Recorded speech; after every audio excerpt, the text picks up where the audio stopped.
Good morning বন্ধুরা, মাম্পি বলটা ব্লগে তোমাদের অনেক অনেক স্বাগত। তো দেখো, আজকে ব্রেকফাস্টে ছিল হচ্ছে দই আর চিড়ে। গরমে সত্যি কিছু খেতে ভালো লাগছে না। তো তোমরা জানাও বন্ধুরা, তোমরা গরমে কেমন আছো।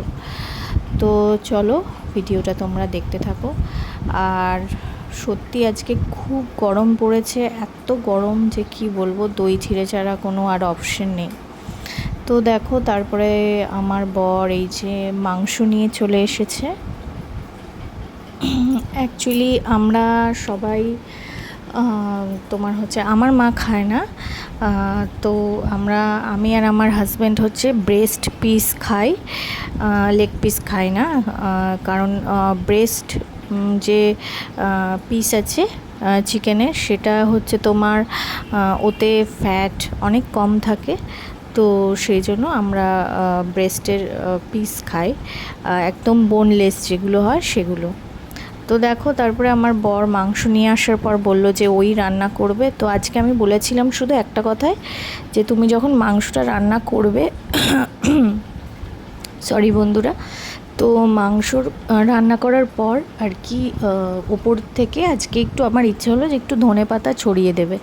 তো ওই ধনেপাতা ও জলে এনে ভিজিয়ে রেখেছিল। তো দেখো, তারপরে এই যে টক দই, তারপরে জিরে গুঁড়ো, আদা বাটা, রসুন বাটা সব দিয়ে মাংসটাও ম্যারিনেট করে রেখেছিল। আর এই যে আলু, আমি মাংসে একটু আলু না দিলে আমার আবার ভালো লাগে না। ও মানে আমার জন্যই মেন আর কি আলুটা দেওয়া। তো আমি এতগুলো আলু খাবো না। যাই হোক, আলুটা এবারও ভেজে নিচ্ছে। মাংসে একটু বড় বড় আলু না দিলে খেয়ে মানে পোষায় না। একটু আলুটা বড় বড় হবে, মানে সাইজে কেটে আর কি দিয়ে, আর ওটা ভেজে ভেজে নিলে আরও বেশি টেস্টটা বাড়ে আর কি। তো যাই হোক, এই যে ও আলুগুলো ভেজে নিচ্ছে, কারণ ও আজকে ওর মনের মতো করে আজকে চিকেনটা রান্না করবে। আমাকে ও বলেই দিয়েছে। তো ওই জন্য আজকে আমার রান্নাঘরে কোনো দরকার নেই। তো ঠিক আছে, রান্নাঘরে দরকার নেই তো কী আছে, আমি তো এটা ভিডিও করতেই পারি যে আমার বর এত সুন্দর একটা রেসিপি মানে করছে আজকের লাঞ্চের জন্য। আমাদের দুপুরবেলা খাবার খাওয়ার জন্য। তো ও কষ্ট করে রান্না করছে আর আমি একটুখানি ভিডিও করব না, এটা কি হয়। তো দেখো বন্ধুরা, আলু টালু ভেজে নেওয়ার পর এই যে ম্যারিনেট করে রাখা মাংসটা, এটাও দিয়ে দিল। এবার এই মাংসটাকে কষানো হবে। তো এটা অ্যাকচুয়ালি বলতে পারো চটপাটা চিকেন টাইপসের হয়েছিল, মানে চটপাটা আর কি। আর একটু টক টক, একটু মিষ্টি মিষ্টি এরকম, মানে জাস্ট দারুণ, মুখটা ছেড়ে যাবে আর কি। তো এই যে রান্না হচ্ছিল। তো মেনলি আমি একটু নিরামিষ খেতেই ভালোবাসি। আমি মাংস বলতে এই যে জোর করবে হয়তো 2 পিস, খুব জোর, নালে 1 পিস ব্যাস। আমি একটু নিরামিষ খাবার খেতেই ভালোবাসি, কিন্তু এই যে না খেলেও আবার হবে না, সেই জন্য ওই 2 পিস আর না। আমি মাংসটার আলুটা খেতে ভালোবাসি। যাই হোক, তো দেখো মাংসটা এখন ফুটছে, কষানো হয়ে গেছে। আর এই যে আমার বর একটুখানি এই যে তুলে দিচ্ছে। আমি বললাম মাংস দিতে হবে না, তুমি আমাকে একটুখানি ঝোল দাও তুলে, তো আমি ওটা টেস্ট করে তোমাকে বলবো কেমন হয়েছে।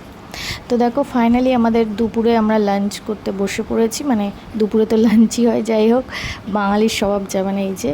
তো আজকে লাঞ্চে কী ছিল, চলো, ভাত, আর এটা ভেন্ডি ভাজা ছিল, আর ছিল মাংস। তো বন্ধুরা দেখো, বিকেলবেলায় এই যে আমার বর মানে বসে গেছে গাছ বসাবে বলে। এই যে টবটা, এটা একটা পুরনো টব, তো এইটা পরিষ্কার করছে। এখানে একটা জবা গাছ বসানো হবে। ও একটা খুব সুন্দর জবা নিয়ে এসেছে। তো দেখো, এই যে পাথর দিচ্ছে, মানে ওই বালিটা চেলে, তারপরে এই যে বালিটাকে ছেলে এই যে পাথরগুলো আছে যেগুলো, এইগুলো দিয়ে দিচ্ছে ও। তো দেখো, আমি তোমাদের সাথে শেয়ার করছি।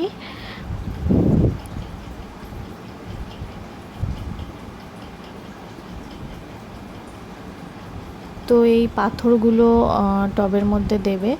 তারপরে কিছুটা বালিও দিয়েছিল হালকা করে অল্প। আর এই যে তারপরে দিল হচ্ছে এই যে মাটি, এই মাটিটা আমাদের বাড়িরই। তো এই যে টপটা খুঁড়ে বেরিয়েছে এক গাদা মাটি আমাদের নিজস্ব বাড়ির। তো এই যে মাটিগুলো দিয়ে দিচ্ছে।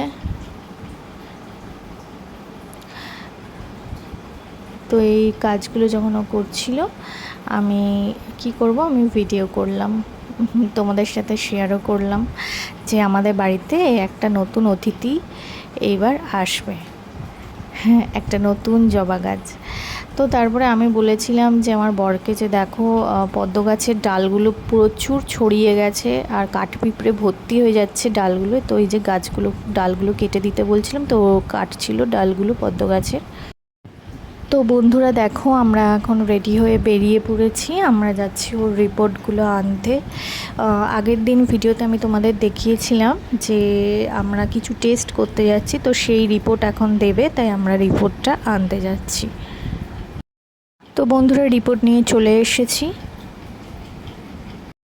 তো বন্ধুরা দেখলে রিপোর্ট চলে এসেছে, আমরা রিপোর্ট নিয়ে চলে এসেছি। তো আমরা একটা ওর চেক আপ করাবো, ডাক্তারের কাছে যাব, ডাক্তার দেখাবো। তো তারপরে তোমাদের জানাবো কি হলো না হলো। রিপোর্ট আমরা দেখে নিয়েছি, কিন্তু ডাক্তার দেখানোর পর তোমাদেরকে আমি আপডেটটা দিয়ে দেবো। আর ভিডিওটা আজকে এই অবধি রাখছি, দেখা হবে আগামীকাল নতুন একটা ভিডিওর সাথে। ততক্ষণের জন্য টাটা।